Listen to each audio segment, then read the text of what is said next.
તો ચાલો મિત્રો, આજે આપણે જોઈએ છે ધ્રુવ રાઠીનો એક વિડીયો. એમાં કહેવા માંગે છે કે વિજય માલ્યા શું ચોર છે.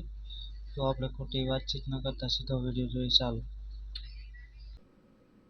22 फरवरी 2016 स्टेट बैंक ऑफ इंडिया के कुछ बड़े अधिकारी सुप्रीम कोर्ट के लॉयर दुष्यंत दवे से मिलते हैं. इनकी मुलाकात का मुद्दा था विजय माल्या. वही विजय माल्या जिन पर एलिजिडली लगभग 9,000 करोड़ रुपए का कर्ज था. इस मीटिंग में दुष्यंत दवे एसबीआई से सीधे तौर पर कहते हैं कि उन्हें लगता है कि विजय माल्या देश से भाग सकते हैं. वो सलाह देते हैं कि उन्हें ऐसा करने से रोकने के लिए सुप्रीम कोर्ट इमीडिएटली जाना चाहिए. अगला दिन 29 फरवरी एसबीआई के अधिकारियों को सुबह दुष्यंत दवे से मिलना था, जिसके बाद सुप्रीम कोर्ट में पिटीशन दाखिल की जानी थी. लेकिन एसबीआई के अधिकारी दवे से मिलने नहीं आते. ये सिर्फ 5 दिन बाद 5 मार्च को ही होता है कि एसबीआई की तरफ से सुप्रीम कोर्ट में पिटीशन डाली जाती है. लेकिन तब तक बहुत देर हो चुकी थी. विजय माल्या 2 मार्च को ही देश छोड़कर जा चुके थे.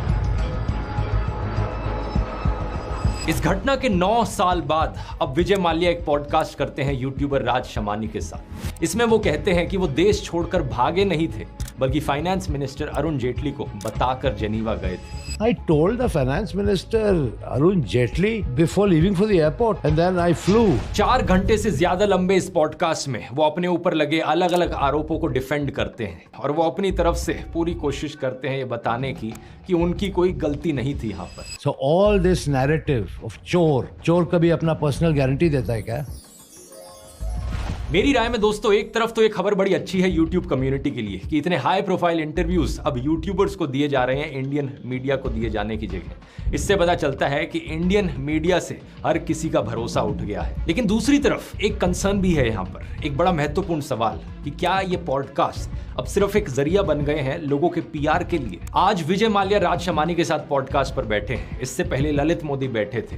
वहां दूसरी तरफ एएनआई की स्मिता प्रकाश पॉडकास्ट कर रही हैं बायजूस के सीईओ के साथ. एक और ऐसे आदमी जिन पर एलिगेशन है हजारों करोड़ रुपए के फ्रॉड का. ये सभी ऐसे लोग जिन पर आरोप लगे हैं हजारों करोड़ का फ्रॉड करने के. अपने आप से पूछकर देखिए, आखिर क्या कारण है कि ये लोग पॉडकास्ट पर जाना प्रेफर करते हैं एक्चुअल जर्नलिस्ट को इंटरव्यूज देने की बजाय. खैर, विजय माल्या पर आए तो सवाल ये उठता है कि क्या वो सही में एक विक्टिम है, किसी साजिश का शिकार है, या फिर उनके क्राइम्स को यहाँ व्हाइट वॉश किया जा रहा है. मैंने पूरा पॉडकास्ट देखा और काफी टाइम से इस मुद्दे को फॉलो किया है. आइए न्यूज रिपोर्ट्स, फैक्ट्स और विजय माल्या के खुद के जवाबों के आधार पर जानने की कोशिश करते हैं यहाँ पर एक्चुअली में सच्चाई क्या है. वीडियो शुरू करने से पहले बताना चाहूंगा, ध्रुव राठी एकेडमी पर एक मेगा सेल चल रही है अगले कुछ दिनों के लिए. सभी कोर्सेज पर फ्लैट 50% ऑफ. चाहे आप मास्टर टाइम मैनेजमेंट कोर्स में इंटरेस्टेड हो, जिसमें आप सीखेंगे प्रोक्रेस्टिनेशन को कैसे खत्म करना है, प्रोडक्टिविटी कैसे बढ़ानी है और अपना टाइम बेटर कैसे मैनेज करना है अपनी जिंदगी में. चाहे यूट्यूब ब्लूप्रिंट का कोर्स, जो एक 7.5 घंटे का कॉम्प्रिहेंसिव कोर्स है कंटेंट क्रिएशन के ऊपर, कैसे आप यूट्यूब को अपना करियर बना सकते हैं. या फिर हमारा best seller master chat GPT course, जहां पर आप एआई चैटबॉट्स की मदद से अपनी जिंदगी को ट्रांसफॉर्म करना सीखेंगे. इस कोर्स में वैसे इस महीने बहुत ही बड़े और नए अपडेट्स भी आने वाले हैं और ये अपडेट्स फ्री में होंगे अगर आपने एक बार परचेज कर लिया है तो इनमें से किसी भी कोर्स में अगर आप इंटरेस्टेड हैं, कूपन कोड इस्तेमाल कीजिए SUMMER50 SUMMER50 फ्लैट 50% ऑफ. और इसके अलावा बिगिनर्स के लिए एक एआई मास्टर क्लास भी है जिसको मैं इस महीने लाइव कर रहा हूं 29 जून को. उसका भी लिंक नीचे डिस्क्रिप्शन में मिल जाएगा अगर आप इंटरेस्टेड हैं. चलिए अपने टॉपिक पर आते हैं. सबसे पहला आरोप विजय माल्या पर लगता है अपने किंगफिशर एयरलाइंस के एम्प्लॉयज को सैलरी ना देने.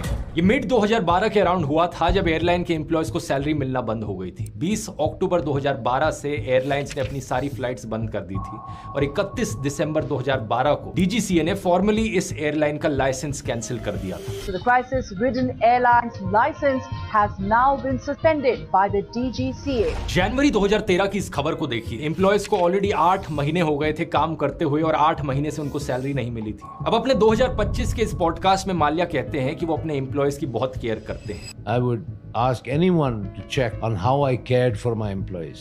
I was proud of the care that I gave to my employees. उन्होंने पूरी कोशिश करी थी सैलरीज पे करने की, लेकिन कर्नाटका हाई कोर्ट ने उनके फंड्स को सीज कर लिया था और उसकी वजह से वो सैलरीज कभी पे नहीं कर पाए. There was money lying in deposit with the Karnataka High Court. I specifically applied to court to pay the salaries of Kingfisher Airlines staff. The banks objected. and the court refused the permission. Actually पूरे podcast में जब जब बात salaries पे करने की उठती है, बार बार माल्या इसी कर्नाटका हाई कोर्ट वाले आर्ग्यूमेंट का इस्तेमाल करते हैं। The common person didn't know that upon objection by the same banks, the Karnataka High Court declined to agree to drawing readily available cash to pay the salaries. लेकिन यहाँ दो चीजें हैं जिनको वो ढंग से क्लैरिफाई नहीं करते। पहला, कर्नाटका हाईकोर्ट ने एक्चुअली में 2013 में किंगफिशर एयरलाइंस के कुछ फंड्स को सीज किया था, जबकि एम्प्लॉयज को सैलरी मिलनी मिड 2012 से ही बंद हो गई थी। तो क्या सैलरी ना पे कर पाने का ब्लेम हाईकोर्ट पर डालना सही है क्या? दूसरा, 2013 में जब माल्या ने हाईकोर्ट के सामने पिटीशन डाली थी कि वो सैलरी पे करना चाहते हैं अपने एम्प्लॉयज की, तो उस पिटीशन में सिर्फ 1 महीने की सैलरी की बात की गई थी, सिर्फ 13 करोड़ रुपए रिलीज करने की बात की गई थी, पूरी पेंडिंग सैलरी नहीं। ये बात सच है कि हाई कोर्ट ने उनकी पिटीशन को रिजेक्ट कर दिया था, लेकिन अगर एक्सेप्ट भी कर लिया होता तो भी एम्प्लॉयज को सिर्फ 1 ही महीने की सैलरी मिलती, जबकि एक्चुअली में 8-8 महीने की सैलरी उनसे छीनी जा रही थी। टोटल में कंपनी के करीब 3000 एम्प्लॉयज की 300 करोड़ रुपए की सैलरी पे नहीं की गई है, आज तक पे नहीं की गई है। इनमें से कई एम्प्लॉयज की तो 25 से 50 लाख तक की सैलरी पेंडिंग है। उनसे पूछा जाता है कि बाकी कंपनीज भी तो थी उनकी जो सक्सेसफुल थी, उन कंपनी से आने वाले पैसे का क्यों नहीं इस्तेमाल कर लिया इन एम्प्लॉयज की सैलरीज को पे करने के लिए? You know, here's what pissed people off, that in your private life you were enjoying. If your suggestion is that I should have laid low in some artificial way, forget the shareholders of all the other businesses, United Spirits, United Breweries, MCF. तो जवाब में विजय माल्या कहते हैं कि Kingfisher उनकी इकलौती priority नहीं थी लाइफ में। My only asset and liability in life was Kingfisher Airlines. I had nothing else. That's the way I should have behaved, right? So sadly, if one company fails, is it your suggestion that the whole group must fail? अब एक तरफ तो यहाँ पर employees की salary नहीं पे की जा रही थी और दूसरी तरफ विजय माल्या खुद से बड़ी बड़ी लग्जरियस लैविश पार्टीज थ्रो कर रहे थे। दिसंबर 2015 में अपने 60th बर्थडे पर माल्या ने गोवा में एक बहुत बड़ी पार्टी की जो 2 दिन तक चली। इसमें लगभग 200 गेस्ट आए, ताज होटल में रहे। Spanish pop star Enrique Iglesias और सोनू निगम जैसे लोगों को बुलाया गया, उन्होंने स्पेशल परफॉर्मेंस दी और फोर्ब्स की एक रिपोर्ट के मुताबिक इस पार्टी पर लगभग 13 करोड़ रुपए खर्च किए गए थे। तो जाहिर सी बात है, एक अरबपति जो अपनी एक पार्टी पर 13 करोड़ रुपए खर्च कर सकता है, वो अपने किंगफिशर एयरलाइंस के एम्प्लॉयज को 300 करोड़ क्यों नहीं पे कर सकता? एक्चुअली में जब पार्टीज को लेकर सवाल पूछा गया तो विजय माल्या को इसमें कुछ गलत नहीं लगा जो उन्होंने किया। And I paid for it myself. Kingfisher Airlines was in no position to pay. But okay, maybe it was a mistake. I should have probably come here to London and had my party and nobody would have known. मोटे-मोटे तौर पर उनका argument यही था कि मैं एक बड़ा बिजनेसमैन हूं, मेरी 2-3 और सक्सेसफुल कंपनीज है, एक कंपनी फेल हो गई तो क्या हुआ, इस कंपनी के एम्प्लॉयज को अगर सैलरी नहीं मिल रही तो कंपनी फेल है इसलिए नहीं मिल रही, लेकिन मैं तो एक सक्सेसफुल बिजनेसमैन हूं, मैं तो ये पार्टीज कर सकता हूं, मैं कितना भी पैसा खर्च करूं क्योंकि मेरी वो और कंपनीज। इस सिचुएशन पर तब के आरबीआई गवर्नर रघुराम राजन ने भी कमेंट किया था। उन्होंने कहा था, जब आप पर बहुत सारा पैसा उधार है, तब अगर आप अपनी बर्थडे पार्टीज को इस तरीके से फ्लॉन्ट करोगे तो इससे जनता को यही लगेगा कि आपको कोई परवाह नहीं है। और सैलरी देना तो छोड़िए, किंगफिशर एयरलाइन एम्प्लॉयज की सैलरी से जो टैक्स काट रही थी वो इनकम टैक्स डिपार्टमेंट के पास जमा भी नहीं किया जा रहा था, जबकि कानून के मुताबिक 7 दिन के अंदर अंदर ये टैक्स जमा करना होता है। इसके कारण एम्प्लॉयज को इनकम टैक्स डिपार्टमेंट के नोटिस मिलने लगे थे। और बताओ, विजय माल्या कहते हैं कि वो अपने एम्प्लॉयज की बहुत केयर करते हैं। I was proud of the care that I gave to my employees. Why would it be different for Kingfisher employees? Podcast में माल्या ने दूसरा बड़ा दावा किया कि उन्होंने खुद एक भी पैसा उधार नहीं लिया, सिर्फ किंगफिशर एयरलाइंस ने पैसा उधार लिया था। First of all, and let me clarify here, when you keep saying you borrowed, it was Kingfisher Airlines, the running company that borrowed. I was a guarantor. Please, there's a big difference. अब ये दावा technically तो सही है, लेकिन केवल आधा सच है। माल्या ने भले ही खुद लोन ना लिया हो, लेकिन किंगफिशर एयरलाइंस ने जो भी लोन लिया था उसमें माल्या पर्सनल गारंटर थे और गारंटर लोन चुकाने के लिए लीगली बाइंडिंग होता है। ये चीज सिर्फ इंडियन कोर्ट्स ही नहीं बल्कि यूके के कोर्ट्स भी कह चुके हैं कि किंगफिशर एयरलाइंस का लोन चुकाना माल्या की कानूनी जिम्मेदारी है। अपने आप को डिफेंड करते करते माल्या ये तक कह जाते हैं पॉडकास्ट में कि ये सारा मामला लोन ना चुकाने का था और उनके ऊपर कोई और क्रिमिनल एलिगेशन नहीं है। Have I stolen money from the banks? Have I done any money laundering? इसका जवाब है हाँ, अगर ईडी से पूछोगे तो। माल्या ये भी कहते हैं कि उनके ऊपर कोई और आरोप नहीं लगा है पैसे की साइफनिंग करने का। There is no other. अरे बका, एक लाइक के सब्सक्राइब करी ले। ये भी कहते हैं कि उनके ऊपर कोई और आरोप नहीं लगा है पैसे की साइफनिंग करने का। There is no other criminal allegation against me. It's all about money. ये बात भी झूठ है। ईडी ने माल्या के खिलाफ prevention of money laundering act के तहत केस दर्ज किया हुआ है। मनी लॉन्ड्रिंग एक क्रिमिनल ऑफेंस है। ईडी के मुताबिक किंगफिशर एयरलाइंस ने लोन में से 3,547 करोड़ रुपीस दूसरे कामों के लिए ट्रांसफर किए, जो मनी लॉन्ड्रिंग के दायरे में आता है। अप्रैल 2008 से लेकर मार्च 2012 के बीच प्लेन्स की ज्यादा लीज दिखाकर 3,432 करोड़ रुपीस की मनी लॉन्ड्रिंग की गई। इसके अलावा एसबीआई और पीएनबी से मिले 45.42 करोड़ रुपयों से एक कॉर्पोरेट जेट की लीज चुकाई गई है, जिसे माल्या और उनके परिवार ने पर्सनल जेट की तरह इस्तेमाल किया। इस सवाल पर एक्चुअली में माल्या ने जवाब भी दिया था पॉडकास्ट में। The Kingfisher Airlines own asset. They said I misused it. I misused it for personal trips. Did you? I think if you see the line of private jets starting from Mr. Ambani's in Bombay Airport and ask them who uses your jets, you'll get the answer. मतलब ये private jet का misuse करना deny नहीं करते हैं, बस बात को डाइवर्ट कर देते हैं ये इनडायरेक्टली कहकर कि देखो अंबानी भी ये करते हैं। फ्यूल, एयरपोर्ट चार्जेस, होटल्स और बाकी ऑपरेटिंग एक्सपेंसेस चुकाने के नाम पर यूके में 50.90 करोड़ रुपए माल्या ने फॉर्मूला 1 टीम फोर्स इंडिया को डाइवर्ट किया। The king of good times, Vijay Mallya, bagged another plum deal as he bought a Formula 1 team. It's turning out to be a well thought out business strategy. ये money laundering के आरोपों की list बहुत लंबी है, चलती जाती है। 2008 में एसबीआई के लोन में से 15.9 करोड़ रुपए IPL team royal Challengers Bangalore को मल्टीपल अकाउंट से घुमा फिराकर डाइवर्ट किए, क्योंकि एसबीआई ने ऐसा करने से मना कर दिया था। पॉडकास्ट में इस पर माल्या ने कहा कि ये पैसे अंपायर्स की जर्सी पर लगने वाले किंगफिशर के एड्स की फी के तौर पर आरसीबी को दिए गए थे,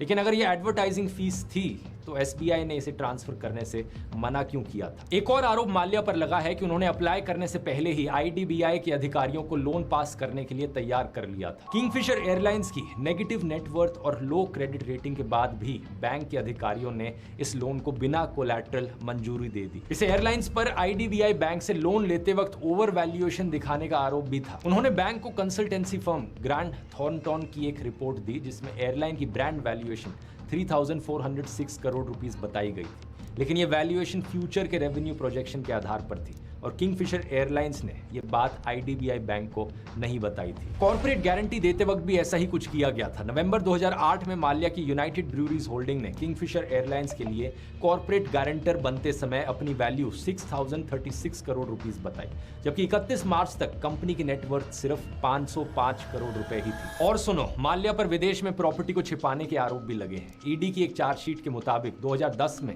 जब किंगफिशर एयरलाइंस के लोन्स को रीस्ट्रक्चर किया गया, तब विजय माल्या ने लोन्स के लिए पर्सनल गारंटी देते वक्त अपनी संपत्ति कम बताई। ईडी की माने तो उनके पास इस वक्त तक 3,164 करोड़ रुपीस की संपत्ति थी, लेकिन उन्होंने बैंक्स को अपनी संपत्ति केवल 1,395 करोड़ रुपीस बताई। ईडी के मुताबिक माल्या की यूके, यूएस और बाकी देशों में बहुत प्रॉपर्टीज हैं, जिनके बारे में उन्होंने जानबूझकर बैंक्स को नहीं बताया। इसके अलावा किंगफिशर एयरलाइंस ने एलिजिडली एक और फ्रॉड किया था। 2012 से 2015 के बीच में उन्होंने पैसेंजर से तो 100 करोड़ रुपए से ज्यादा का सर्विस टैक्स लिया, लेकिन ये टैक्स डिपार्टमेंट को जमा ही नहीं किया गया। इतने सारे आरोपों के बाद भी ये बड़ी हैरानी वाली बात है कि विजय माल्या पॉडकास्ट में कहते हैं कि उनके खिलाफ कोई क्रिमिनल एलिगेशन नहीं है। माल्या ने एक जगह पर यह भी कहा कि विलफुल डिफॉल्टर होना कोई क्राइम नहीं है। Willful defaulter is a person who can pay and who doesn't pay. That's a crime. Wilful defaulter वो होता है जिसके पास पैसे होते हैं लेकिन फिर भी वो कर्ज नहीं चुकाता। अगर ये बैंक से चोरी नहीं है तो और क्या है? या सिर्फ बैंक की ब्रांच की दीवार तोड़कर अगर डकैती की जाए सिर्फ तभी उसे चोरी कहा जाएगा? अगला बड़ा दावा पॉडकास्ट में माल्या करते हैं कि बैंक्स का उनके ऊपर 6,203 करोड़ रुपीस का कर्ज था, 9,000 करोड़ रुपए का नहीं, जैसा मीडिया रिपोर्ट्स में दावा किया जाता है। और वो कहते हैं कि 2.5 गुना यानी 14,000 करोड़ रुपए रिकवर ऑलरेडी किया जा चुका है। इसके लिए माल्या ने बेंगलुरु के द डेट्स रिकवरी ट्रिब्यूनल के 2017 के एक ऑर्डर को दिखाया है, जिसमें 6,203 करोड़ रुपीस का अमाउंट लिखा गया है। यहाँ माल्या इस अमाउंट को ऐसे करके दिखाते हैं जैसे कि ये 2017 तक का कुल कर्ज हो। Here is the recovery certificate of the Debt Recovery Tribunal. That is dated 2017 if you see the date of the document. Last signing, yeah. Date of deliveries 26 July 17. Correct. Okay. राज शमानी खुद भी इस डॉक्यूमेंट को देखते हैं। Actually में इस document का link उन्होंने अपनी डिस्क्रिप्शन में भी डाला हुआ है यूट्यूब वीडियो की, जो कि बहुत अच्छी बात है। तो आप सब जाकर इस डॉक्यूमेंट को खुद ही देख सकते हैं। यहाँ 2017 तो लिखा गया है, लेकिन और देखिए क्या लिखा है। Defendants number 1 to 4 shall pay a sum of 6,203 crore rupees with further interest at the rate of 11.5% per annum with yearly rests from the date of the application, that is 25 जून 2013। यानी कि अमाउंट 6,000 करोड़ पर खत्म नहीं होता। इसमें लिखा गया है कि 2013 के बाद जितने भी साल बीते हैं उन पे 11.5% का इंटरेस्ट लगाओ इस 6,000 करोड़ रुपए के ऊपर। और यही कारण रहा होगा जिसकी वजह से मीडिया में 9,000 करोड़ और 14,000 करोड़ रुपए के फिगर्स हो। हालांकि एग्जैक्टली ये नंबर कैसे आया ये चीज अभी भी क्लियर नहीं है, क्योंकि बैंक्स ने कोर्ट को स्टेटमेंट नहीं दिया है। तो इस चीज की क्लैरिफिकेशन एक्चुअली में बैंक्स को देने की जरूरत है। लेकिन मोस्ट लाइकली माल्या का ये क्लेम 6,000 करोड़ रुपए का ही कर्ज है, गलत है। पॉडकास्ट में माल्या ये भी दावा करते हैं कि उन्होंने 2012 से लेकर 2015 के बीच 4 बार बैंक्स को सेटल करने का ऑफर दिया, लेकिन उन्होंने एक्सेप्ट नहीं किया। I made 4 settlement offers to the banks. Between 2012 to 2015? Yes. Which they refused to accept. अब इस चीज पर यकीन करना एक्चुअली में बहुत मुश्किल है, क्योंकि 2012 से लेकर 2015 तक हमारी टीम ने सारे न्यूज आर्टिकल छानने की कोशिश करी, लेकिन इसका एक भी सबूत नहीं मिला कि विजय माल्या ने इस टाइम पीरियड में कोई भी सेटलमेंट का ऑफर दिया हो। पॉडकास्ट में जब विजय माल्या से पूछा जाता है कि इसका सबूत क्या है कि आपने सेटलमेंट का ऑफर दिया था इस टाइम पीरियड में, तो वो कहते हैं कि इसका सबूत सुप्रीम कोर्ट के रिकॉर्ड्स में है। But is there any proof do you have where you offered them settlement and they didn't accept? What better proof than the records of the Supreme Court of India? Public documents. तो यहाँ पर मैं विजय माल्या से कहूंगा, please इन सबूतों को, इन supreme court के records को पब्लिक के सामने दिखाइए। इंटरव्यू में एक और पॉइंट पर माल्या कहते हैं कि उन्होंने 2016 के आसपास 4 सेटलमेंट ऑफर्स दिए थे। तो ये चीज सच है, लेकिन 2016 में जो उनका पहला ऑफर था वो सिर्फ 4,000 करोड़ रुपए का था, और ये ऑफर उन्होंने तभी दिया था जब वो देश छोड़कर चले गए थे और मीडिया ने उन्हें ऑलरेडी फ्यूजिटिव डिक्लेयर कर दिया था। यहाँ एक ये बहुत ही बढ़िया आर्टिकल लिखा है के गिरी प्रकाश जी ने, जो मैं आपको सजेस्ट करना चाहूंगा। ये एक वेटरन जर्नलिस्ट हैं जिन्होंने किताब लिखी थी द विजय माल्या स्टोरी। इस आर्टिकल में इन्होंने विजय माल्या के कई सारे और क्लेम्स को भी फैक्ट चेक किया है, लिंक डिस्क्रिप्शन में। एक सवाल यहाँ पर यह भी उठता है कि अगर माल्या खुद से पर्सनली बैंकक्रप्ट नहीं हुए थे 2016 तक, तो वो सेटलमेंट का ऑफर क्यों दे रहे थे? पूरा पैसा वापस क्यों नहीं लौटा रहे थे? सिर्फ देश से भागने के बाद ही उन्होंने बिना शर्त के पूरा पैसा चुकाने का ऑफर दिया था। मई 2020 में कोविड पैंडेमिक के दौरान उन्होंने कहा कि वो बिना किसी शर्त के 100% लोन चुकाने को तैयार है। अब पूरा पॉडकास्ट कहीं ना कहीं इसी चीज को साबित करने की कोशिश कर रहा था कि मैं चोर नहीं हूं, विजय माल्या चोर नहीं है। माल्या कहते हैं कि अगर वो चोर हैं तो बैंक्स पैसा रिकवर करने में कैसे कामयाब रहे। You froze my assets in 2016. You can't freeze assets of a person on one hand and call him a chore on the other hand. I'm probably the only chore who's been called chore after repaying 2.5 times. अब ये कैसा logic हुआ? अगर चोर ने चोरी करी है और पुलिस ने चोरी का सारा पैसा वापस ले लिया है, तो क्या इसका मतलब ये हुआ कि चोर चोर नहीं है? सोशल मीडिया पर कई लोगों ने इस चीज का बड़ा मजाक भी बनाया कि थंबनेल पर लिखा है आई एम नॉट अ चोर विजय माल्या के पॉडकास्ट में। ऐसे ही वोल्डेमॉर्ट के साथ पॉडकास्ट किया तो थंबनेल पर लिखा होगा I never wanted to kill Harry Potter. बात यहाँ ये नोट करने वाली है कि माल्या ने अपनी मर्जी से वो पैसे नहीं दिए हैं, उनसे पैसे जबरदस्ती रिकवर किए गए हैं। अगर बैंकों ने पैसा रिकवर कर लिया है या एसेट्स को फ्रीज कर लिया है, तो इससे फ्रॉड या क्राइम कम नहीं हो जाता। ऐसे तो हर इकोनॉमिक ऑफेंडर अपनी संपत्ति जब्त होने के बाद कह सकता है कि भाई मेरे गुनाह तो माफ हो गए हैं।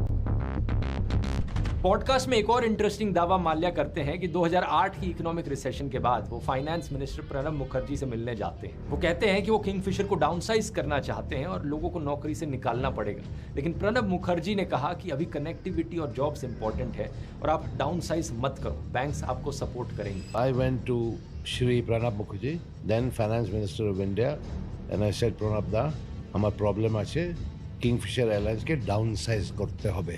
He said no, at this time connectivity is important. अब पहली बात तो ये તો ચાલો મિત્રો, આજે આપણે જોઈએ છે ધ્રુવ રાઠીનો એક વિડીયો। એમાં કહેવા માંગે છે કે વિજય માલ્યા શું ચોર છે। તો આપણે ખોટી વાતચીત ન કરતા સીધો વિડીયો જોઈએ, ચાલો।